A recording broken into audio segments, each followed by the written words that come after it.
De la misma manera, la otra posibilidad, la otra intervención que se tiene sobre bienes indica la legislación vigente, que son las medidas cautelares sobre bienes. Como les decía, no solamente se asegura personas, también se pueden asegurar bienes.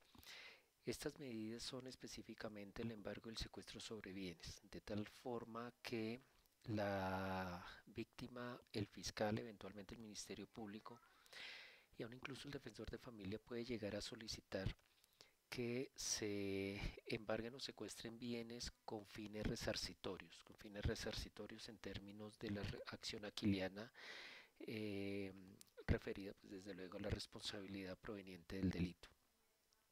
En este régimen de lo que se trata es de asegurar que los derechos de las víctimas, como dice el código, diría que sujetos pasivos y víctimas se pueden llegar a realizar. El régimen indica básicamente dos cosas. Uno, que se pueden solicitar las medidas.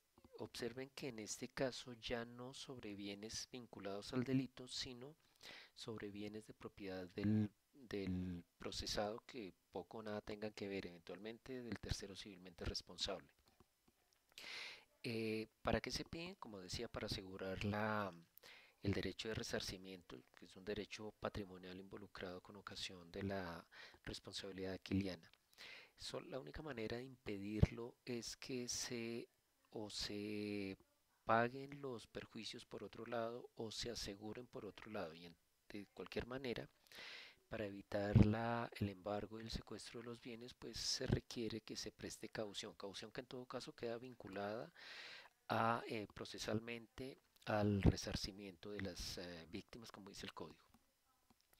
Eh, Estas medidas son adoptadas por el juez de control de garantías, entre otras cosas, porque implican en mayor o menor medida una postura en términos de responsabilidad. Recuerden ustedes, esto es responsabilidad aquiliana y de una u otra manera el mismo régimen de la ley 906 supone que hay un análisis de responsabilidad penal.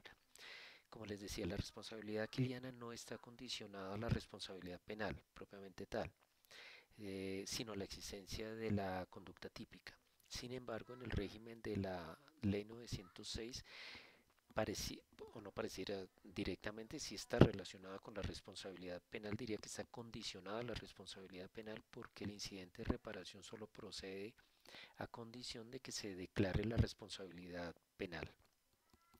Eh, Básicamente la referencia que se hace es que en todo aquello que no está regulado por el Código de Procedimiento Penal se enruta por el Código de Procedimiento Civil. Eh, Podríamos decir que en estos casos, pues bueno, los criterios se comparten con el Código de Procedimiento Civil. Debe haber un criterio de proporcionalidad de tal manera que el juez, el juez de control de garantías puede hacer las adecuaciones correspondientes al monto del embargo y del secuestro. De tal manera que aun cuando haya solicitudes específicas por parte de el legitimado para hacerlos, pues el juez pueda adoptar la medida únicamente en la proporción que corresponde. De hecho, si llegan a haber solicitudes desproporcionadas, esto puede llegar a generar condena en costas, que pues de una u otra manera es una forma de declarar la responsabilidad por una especie de temeridad. Eh, Tenemos que el régimen de desembargo, pues aquí registra un déficit. Porque si ustedes se ubican en el artículo 96, pues les dice algo que de una u otra manera ya se los he insinuado. Se pueden desembargar bienes, se puede suspender el secuestro de bienes siempre y cuando se preste caución o se asegure el pago de los perjuicios por otra vía. Sin embargo, observen ustedes que la razón de ser del embargo y del secuestro en tanto medidas cautelares es precisamente asegurar que cuando se declare la responsabilidad aquiliana a través del incidente de reparación integral, sea estas medidas respalden el pago a través de, pues lo lógico sería que una vez el juez penal declara la responsabilidad aquiliana, si hay bienes secuestrados o embargados, pues a través de una acción ejecutiva de carácter civil se ejecute la responsabilidad precisamente sobre esos bienes. Sin embargo, este código no dice absolutamente nada al respecto. ¿Qué es lo que se espera, como sí lo hace por ejemplo el decreto 2700?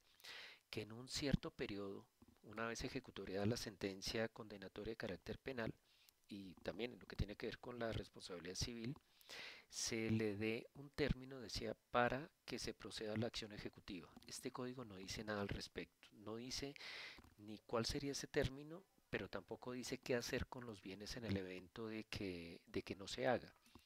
De tal manera, en el decreto 2700 lo que se dice es, se cuenta con un periodo, si no recuerdo mal, es de 3 meses para que se proceda a la acción ejecutiva. Si no se inicia la acción ejecutiva, se tienen que desembargar los bienes y entregar los bienes secuestrados. Este código no dice nada al respecto. De hecho, posiblemente en algún manual se derive de ello que el régimen de las víctimas, por lo menos el régimen patrimonial de las víctimas en la ley 906 paradójicamente es más deficiente que en los anteriores, puesto que este tipo de cosas al cabo lo único que repercute es en la desprotección de las víctimas. Eh, Indica el artículo 97 en una redacción un poco cuestionable que una vez la persona es imputada, en el proceso se le da la orden de no enajenación de bienes susceptibles de registro durante el término de 6 meses. Aquí pues digo que la redacción no es la más adecuada porque es que dice, dice en el segundo inciso, esta obligación deberá ser impuesta expresamente en la audiencia correspondiente. Realmente debería proceder automáticamente, es decir, una persona imputada automáticamente tendría que tener un impedimento sobre la disponibilidad de los bienes. No obstante, pues lo único que dice el código al respecto es lo que les acabo de señalar y agrega que en el evento de que viniesen negocios jurídicos que ya habían sido comenzados y que debieran concluirse u operaciones mercantiles que debieran concluirse en desarrollo del proceso, previa autorización del juez de control de garantías, se puede proceder a ellas. Incluso se llega a predicar que si llega a ser más conveniente para las víctimas que se enajenen los bienes, siempre y cuando se aseguren el resultado de la enajenación a su indemnización, se puede hacer previa autorización del juez de control de garantías.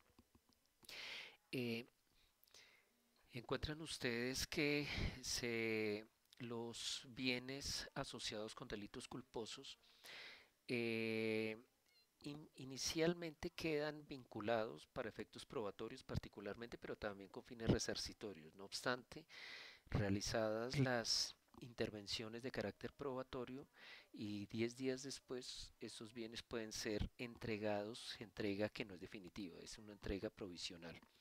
De la misma manera, si se trata, por ejemplo, de vehículos propiedad de una empresa con los cuales se cometió un delito culposo, se le entregan al representante legal con carácter provisional, la entrega quiero decir. Eh, También se prevé la suspensión y cancelación de registros obtenidos fraudulentamente sobre la base de prueba sumaria que acredite que los registros eh, en las bases del Estado asociados con bienes susceptibles de esta clase de registros, si son obtenidos de manera fraudulenta, sea para cometer delitos, sea fruto del delito propiamente tal, puede ser ordenada su cancelación por parte del juez de control de garantías.